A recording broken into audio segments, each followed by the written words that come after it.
क्या कहेंगे, पाकिस्तान है वो इस समय थोड़ा सा डरा हुआ है क्योंकि भारत ने जिस तरीके से अपने अहम 5 जो फैसले लिए हैं इसमें अब पाकिस्तान को है वो पानी भी नहीं मिलने वाला है, तो क्या कहेंगे? देखिए, अच्छी बात है, डर जायज़ भी है उनका और होना भी चाहिए।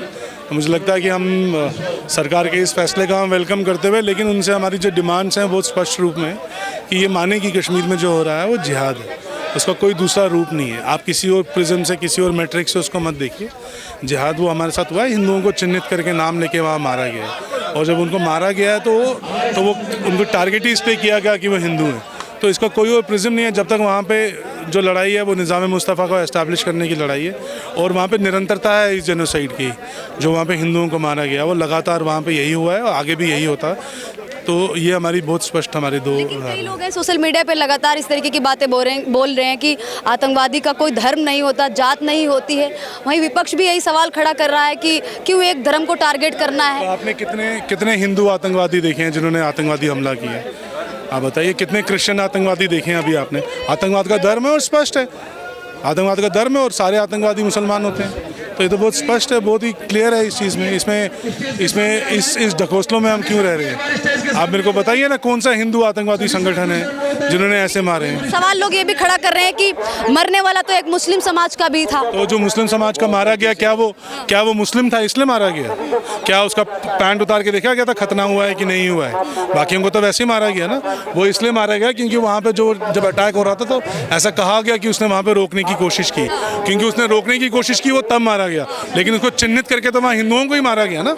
हिंदुओं ने तो नहीं रोका, उनको तो नाम पूछे, उसको पॉइंट ब्लैंक रेंज से माथे पे गोली मारी गई ना, उनका नाम पूछ के, उनकी बीवियों के सामने, बच्चों के सामने। तो क्या लगता है पर्यटकों पे ये प्रभाव पड़ने वाला है? क्योंकि होना ही नहीं चाहिए कश्मीर में कंप्लीट बॉयकॉट होना चाहिए टूरिज्म का। बिल्कुल वहाँ पे कश्मीर में हम टूरिज्म इकोनॉमी को कोई भी सपोर्ट ना करें। हमारा बिल्कुल आह्वान है भारत के नागरिकों से कश्मीर जाना। लोगों का क्या होगा? वो लोग तो व्यापार करते हैं, उससे अपना बिजनेस करते हैं, खाते कमाते हैं। जो पैसा हमारे पे यूज होगा, हमारे खिलाफ आतंकवाद के लिए यूज करेंगे आप, ऐसा पैसा हम तो नहीं देना चाहेंगे ना आपको। वहाँ की जनता तो अपने लिए यूज कर रही है इस तरीके। तो वो आतंकवाद को भी तो वहीं पर नप रहा है ना। वहाँ के ओवरग्राउंड सपोर्टर्स वहीं के लोग हैं ना, बाहर के तो नहीं है वहाँ के लोग। जो क्या आपको क्या लगता है जो वहाँ पे लोग मारे गए उनको इन्फॉर्मेशन किसने दी कि यहाँ पे टूरिस्ट अलग है? क्या वहाँ के लोकल लोग इन्वॉल्व नहीं है इसमें? आप उनको कैसे अलग कर सकते हैं?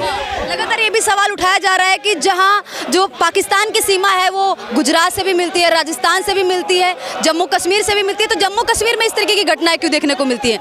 वहाँ की जनता पे क्यों इस तरीके के इल्जाम नहीं लगते हैं जो राजस्थान की और गुजरात की है कि उस पर देशद्रोह और कहा जाए उस स्थानीय लोगों की कभी मदद? भारत में कश्मीर एक अकेली ऐसी जगह है जहाँ जो मुसलमान बहुल है, जहाँ पे निज़ाम मुस्तफ़ा पूर्ण रूप से एस्टैब्लिश कर चुके हैं, जहाँ पे हिंदुओं को कम्प्लीटली भगाया जा चुका है।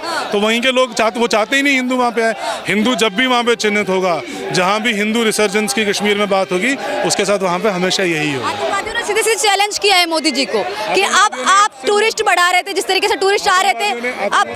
आतंकवादियों ने मोदी जी को ही नहीं चैलेंज किया है, आतंकवादियों ने पूरे हिंदू समाज को चैलेंज किया है। हिंदू समाज जी, क्या कहेंगे आप? हिंदू समाज क्या चाहता है? क्योंकि 5 बड़े अहम फैसले तो ले लिए सरकार ने, अब आप लोग क्या चाहते हैं कि आतंकवाद के खिलाफ किस तरह से लड़ाई लड़ी जानी चाहिए? सबसे पहले ये मान्यता देनी पड़ेगी कि कश्मीर में जो हो रहा है वो जातीय विध्वंस है, जेनोसाइड है। दूसरा, मान्यता दीजिए कि वो आपके साथ जो हो रहा है वो जिहाद हो रहा है, और जिहाद के साथ वैसे ही लड़ा जाए जैसे इजराइल हमास के साथ लड़ता है। उसका कोई दूसरा रूप नहीं है इस लड़ाई का। लेकिन उस लड़ाई के खिलाफ तो भारत में कुछ मुस्लिम समाज के लोग भी हैं, उसी लड़ाई का खिलाफत करते हैं। अगर वही लड़ाई लड़ेगा पाकिस्तान से भारत तो भी सवाल उठ जाएंगे। फिर हर देश में आपके विक्टिम कोलैबोरेटर्स आपके देश के दुश्मन होते हैं। जो आतंकवाद के खिलाफ लड़ाई को आतंकवाद बोलते हैं, उसका विरोध करते हैं, वो खुद आतंकवादी हैं। तो उसमें उनकी बातें क्यों सुने हम?